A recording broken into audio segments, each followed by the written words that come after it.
సిద్ధు జొన్నలగడ్డల గారు ఇప్పుడు కొత్తగా యాక్ట్ చేస్తున్న మూవీ తెలుసు కదా. అయితే సిద్ధు జొన్నలగడ్డల గారు ఈ తెలుసు కదా మూవీకి ముందు లాస్ట్ యాక్ట్ చేసిన మూవీ జాక్. అయితే జాక్ మూవీ రిలీజ్ అయ్యి మంచి హిట్ అయింది. అయితే జాక్ మూవీతో సిద్ధు జొన్నలగడ్డల గారికి ఒక మంచి హిట్ వచ్చింది. అయితే సిద్ధు జొన్నలగడ్డల గారు జాక్ మూవీ రిలీజ్ తర్వాత కాస్త టైం గ్యాప్ తీసుకొని ఇప్పుడు మళ్ళీ ఈ తెలుసు కదా మూవీలో యాక్ట్ చేస్తున్నారు సిద్ధు జొన్నలగడ్డల గారు. చూడాలి సిద్ధు జొన్నలగడ్డల గారికి ఈ తెలుసు కదా మూవీతో కూడా ఇంకొక మంచి హిట్ తనకి వస్తుందా లేదా అనేది మనం ఈ తెలుసు కదా మూవీ రిలీజ్ అయ్యాక చూడాలి. అయితే తెలుసు కదా మూవీలో హీరోయిన్గా యాక్ట్ చేస్తున్నారు రాశిఖన్నా గారు. అయితే రాశిఖన్నా గారు ఈ తెలుసు కదా మూవీకి ముందు లాస్ట్ యాక్ట్ చేస్తున్న మూవీ బాక్. అయితే బాక్ మూవీ రిలీజ్ అయ్యి 1 ఇయర్ అయిపోయింది.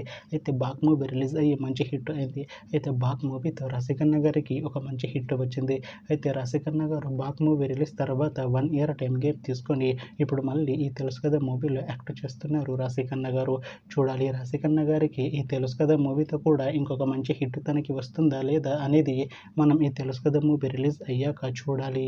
అయితే తెలుసు కదా మూవీ టీం ఈ మధ్య ఒక చిన్న టీజర్ని అలానే ఒక పాటని విడుదల చేసింది. అయితే వాటికి మంచి రెస్పాన్స్ వచ్చింది. అయితే తెలుసు కదా మూవీ టీం ఈ మధ్య షూటింగ్ని కూడా కంప్లీట్ చేసుకున్నారు. అయితే తెలుసు కదా మూవీ టీం మాత్రం చాలా కాన్ఫిడెంట్గా ఉన్నారు. ఈ తెలుసు కదా మూవీ మంచి హిట్ అవుతుంది అంటున్నారు మూవీ టీం. అయితే తెలుసు కదా మూవీని ఈ అక్టోబర్లో రిలీజ్ చేసేలా ప్లాన్ చేస్తున్నారు మూవీ టీం. చూడాలి తెలుసు కదా మూవీ రిలీజ్ అయ్యాక మంచి హిట్ అవుతుందా లేదా అనేది మనం ఈ తెలుసు కదా మూవీ రిలీజ్ అయ్యాక చూడాలి. Thanks for watching this video friends. మీకు ఈ వీడియో నచ్చితే ఈ వీడియోని లైక్ చేయండి. ఇంకా ఇలాంటి మూవీ అప్డేట్స్ కోసం ఈ ఛానల్ని సబ్స్క్రైబ్ చేసుకోండి.